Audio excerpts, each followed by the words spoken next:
आज हम स्टार्ट करेंगे वर्ब। इसमें हम पढ़ेंगे क्लास 12th के लिए जो भी इम्पोर्टेंट है, 12th का जो बोर्ड एग्ज़ाम होगा बीएससीबी का खास करके। तो इसमें जो भी Bihar school of examination board का में जो भी क्वेश्चंस आता है वर्ब टॉपिक से, हम यहाँ पे उसे बेसिक से कवर करेंगे और इसमें हम सारा चीज़ पढ़ेंगे वर्ब के बारे में।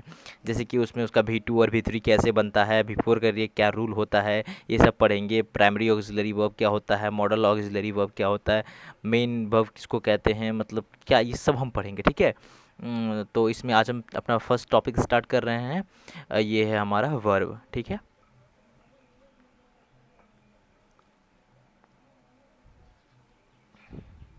तो देखो, हम पढ़ने क्या वाले हैं, वर्ब पढ़ने वाले हैं, वर्ब। ठीक है। और ये रहेगा लेक्चर 1, वर्ब का लेक्चर 1 अभी हम पढ़ेंगे। ठीक है। तो पहली बात है कि अब वर्ब जब हम पढ़ना शुरू स्टार्ट कर रहे हैं तो हमें इसमें ये समझना होगा कि वर्ब होता क्या है। एक्चुअली देखो, वर्ब कोई भी जो एक्शन है, जो भी आप कोई काम करते हो, ठीक है, उसे हम क्या बोलते हैं, वर्ब बोलते हैं। इन जनरल टर्म आप अभी यही सीखो कि वर्ब किसे बोलते हैं। जो कोई भी हम काम करते हैं जिसमें कुछ एक्शन होता है उसे हम क्या कहते हैं, वर्ब कहते हैं। तो अब हम आगे बस अपना बेसिक लेवल से आगे बढ़ रहे हैं और हम पहले सीखेंगे कि वर्ब को बांटते कैसे हैं। देखिए, वर्ब को पहले 2 पार्ट्स में बांटा जाता है। इसमें से हमारा एक होता है ऑक्सिलियरी वर्ब, ऑक्सिलियरी वर्ब, और दूसरा होता है हमारा मेन वर्ब। क्या होता है, मेन वर्ब। लेकिन देखिए, इस ऑक्सिलरी वर्ब का एक और नाम से हम सब जानते हैं उसको, उसे हम कहते हैं हेल्पिंग वर्ब। क्या कहते हैं हम इसे, हेल्पिंग वर्ब। ठीक है। ऑक्सिलरी वर्ब का ही दूसरा नाम क्या है, हेल्पिंग वर्ब। और देखिए, यहाँ तो हम समझ गए कि वर्ब को 2 टाइप्स में बांटेंगे, हेल्पिंग वर्ब और मेन वर्ब। देखिए, हेल्पिंग वर्ब में हम क्या पढ़ते हैं, जैसे कि इज, एम, आर, जो वाज वर्ब पढ़ते हैं, ये सब क्या है, हेल्पिंग वर्ब है। लेकिन हेल्पिंग वर्ब का ये कौन सा हिस्सा, देखिए, हेल्पिंग वर्ब को भी हम आगे चल के 2 पार्ट्स में डिवाइड कर लेते हैं, कुछ इस तरह। जैसे कि ऑक्सिलरी वर्ब को हम 2 पार्ट में बांटते हैं और इसका पहला पार्ट को मान लीजिए हम कहेंगे primary auxiliary verb. Primary auxiliary verb. ठीक है। या फिर प्राइमरी हेल्पिंग वर्ब भी कह सकते हैं आप इसे। और दूसरा हम कहेंगे मॉडल ऑक्सिलरी वर्ब। क्या कहेंगे, मॉडल ऑक्सिलरी वर्ब। ठीक है, ऑक्सिलरी वर्ब, या फिर इसे हम मॉडल्स भी कहते हैं। क्या कहते हैं, मॉडल्स भी कहा जाता है इसे। ठीक है। कोई कोई इसे मॉडल्स पढ़ते हैं। ठीक है। तो आप क्या समझे कि पहले वर्ब को हम 2 पार्ट्स में बांटे, ऑक्सिलरी वर्ब और मेन वर्ब। ठीक है। ऑक्सिलरी वर्ब में अब देखिए, ऑक्सिलरी वर्ब यानी हेल्पिंग वर्ब भी कहते हैं इसे, और इसे हम 2 पार्ट में बांट लेते हैं, प्राइमरी ऑक्सिलरी वर्ब और modal auxiliary verb. Primary auxiliary verb में किसे किसे आप पढ़ेंगे, इसमें आप पढ़ते हैं इज, जिसका मतलब होता है, एम, जिसका मतलब होता है हूँ, आर, जिसका मतलब होता है हैं, उसके बाद वॉज और वर, दोनों का मतलब होता है था, थे, थी। और इसके बाद हम पढ़ते हैं हैव या हैज़। ये भी किस में आता है, प्राइमरी ऑक्सिलरी वर्ब में। इसका मतलब होता है के, पास, रखना। इसे आप लोग साथ के साथ लिखते जाइए, इसके नोट्स बनाते जाइए, ताकि आप इसे बाद में रिवाइज कर सकें, याद कर सकें ठीक से। ठीक है।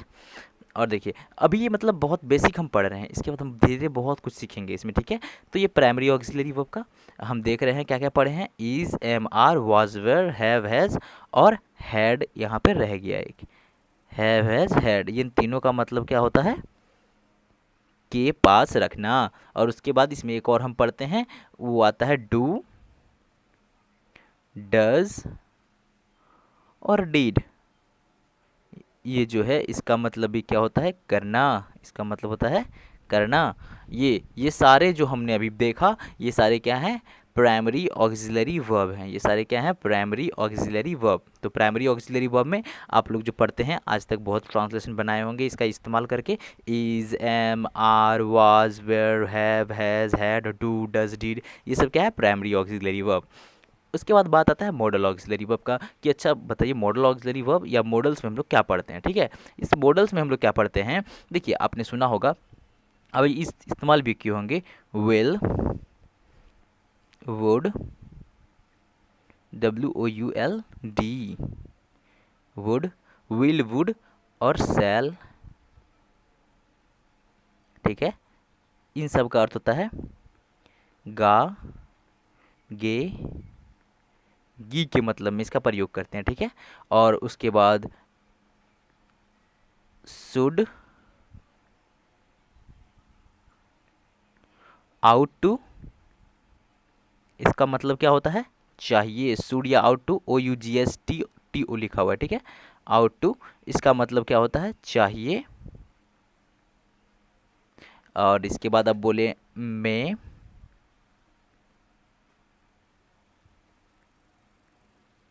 Might, can, could, can, COULD, could. ठीक है, मे, माइट, कैन, कुड, इन चारों का जो अर्थ होता है क्या होता है? सकना। ठीक है, या सकता भी कह सकते हैं। ये सब क्या है? हमारे मॉडल्स हैं, यानी मॉडल ऑक्सिलरी वर्ब हैं। ठीक है, और मे, माइट, कैन, कुड हमने देख लिया। अब आता है मस्ट।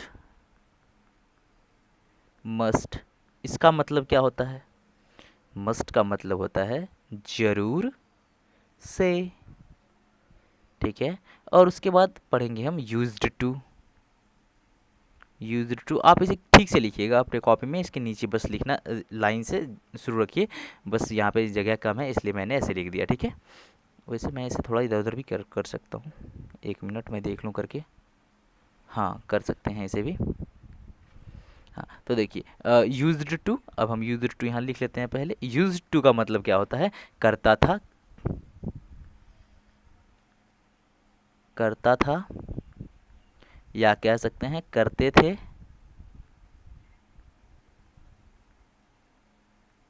या कह सकते हैं करती थी। मतलब जो पास्ट रूटीन था उसका मतलब पहले किया करते थे। ठीक है, तो यूज्ड टू उसके लिए प्रयोग करते हैं, और इसका प्रयोग will, would, shall, should, ought to, may, might, can, could, must, used to, ये सब का हम इस्तेमाल सीखेंगे जब हम मॉडल ऑक्सिलरी वर्ब टॉपिक पढ़ेंगे ठीक से तब। ठीक है, पर अभी फिलहाल हम बस बेसिक एक रफ आइडिया ले रहे हैं कि मॉडल ऑक्सिलरी वर्ब के अंदर क्या आता है, प्राइमरी ऑक्सिलरी वर्ब के अंदर क्या आता है। पर इसमें आपको जो काम करना है आज वो ये करना है कि इसको आपको याद करना है कि विल, वुड, शैल का प्रयोग किसके सेंस में करते हैं, शुड और आउट टू का प्रयोग चाहिए का अर्थ में होता है। ठीक है, इससे क्या होगा आपको थोड़ा बहुत पता चलने लगेगा कि अच्छा इस जगह पे ऐसा है तो इन दोनों में से कोई इस्तेमाल होना चाहिए, और उन दोनों में से क्या इस्तेमाल होगा वो हम पढ़ेंगे आगे। जैसे मान लीजिए आप शुड और आउट टू याद कर लीजिए, दोनों का मतलब है चाहिए, और बहुत सारा सेंटेंस इसमें चाहिए आएगा, पर वहाँ पे पता ये करना है कि चाहिए जो हमें इस्तेमाल यहाँ पे चाहिए का सेंस में किसका इस्तेमाल करें, शुड या आउट टू का, वो हम इसके लिए स्पेशल जब पढ़ेंगे तो हम सीख जाएंगे। ठीक है, तो पहले अभी फिलहाल आप इतना कीजिएगा। ठीक है, तो यूज्ड टू हमने देख लिया। इसके बाद अब जो नेक्स्ट है हमारा वो होता है डेयर। ठीक है, डेयर का अर्थ होता है हिम्मत। ठीक है, डेयर का मतलब क्या होता है? हिम्मत।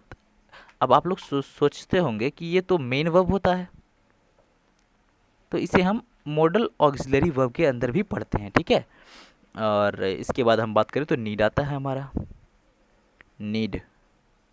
ठीक है, जिसका मतलब होता है ज़रूरत। ठीक है, क्या होता है इसका मतलब? ज़रूरत। तो देख लीजिए, चलिए एक बार हम रिवाइज़ कर लेते हैं इसको, और बस आज हम अभी अपना ये फर्स्ट वाला में बस इतना ही करेंगे, नहीं तो आप लोग पे बर्डन हो जाएगा, तो फिर आप याद कैसे करेंगे, है ना।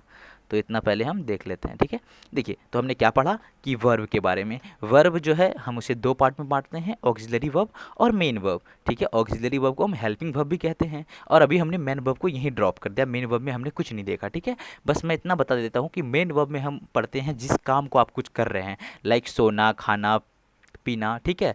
तो इसको हम लाइक ईट, ड्रिंक, ये सब जो है क्या है, हमारा मेन वर्ब है। इससे हम, ये हमारा क्या है, मुख्य क्रिया है, हम इसमें कुछ एक्शन कर रहे होते हैं, ठीक है। तो मेन वर्ब किसको दिखाता है, एक्शन को दिखाता है, कोई कार्य करना को दिखाता है, ठीक है। और ऑक्सिलरी या हेल्पिंग वर्ब जो है, इसमें आप देख सकते हैं कि इज, एम, आर, जो भी चीज़ आप इस्तेमाल करते हैं वो सब क्या है, सहायक क्रिया के अंतर्गत आता है। और इसे हम टू पार्ट में बांटते हैं, प्राइमरी ऑक्सिलरी वर्ब और modal auxiliary verb. Primary auxiliary verb में हम पढ़ते हैं is, am, are, was, were, have, has, had, do, does, did, ठीक है। इतना आप देख लिए प्राइमरी ऑक्सिलरी वर्ब में। और मॉडल ऑक्सिलरी वर्ब या फिर मॉडल हेल्पिंग वर्ब, जिसे मॉडल्स भी कहते हैं, उसमें देखिए विल, वुड, शैल, इसका मतलब क्या होता है, गागेगी।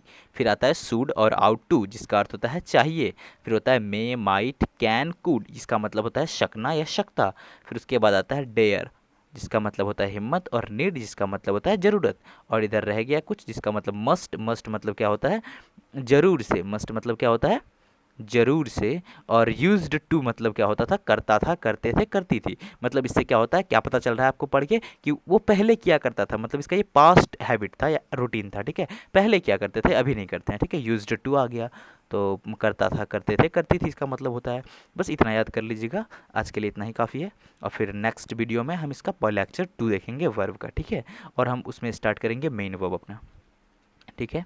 Thanks for watching. और आपको अगर रेगुलर ऐसे वीडियोस चाहिए तो चैनल को सब्सक्राइब कीजिए और अपने दोस्तों में शेयर भी कीजिए, ताकि वो भी पढ़े। और फिर आप लोग एक दूसरे से क्वेश्चंस कीजिए कि वो उसने कितना याद किया और आपने कितना याद किया, क्योंकि ये ऑनलाइन हम पढ़ाई कर रहे हैं, तो हमें इसमें दोस्त की ज़रूरत पड़ती है, ठीक है। क्योंकि यहाँ पे कंपटीशन का माहौल बनाने के लिए दोस्त भी सेम चीज़ देखेगा, तो ही वो भी हम उससे क्वेश्चन कर पाएंगे, है ना।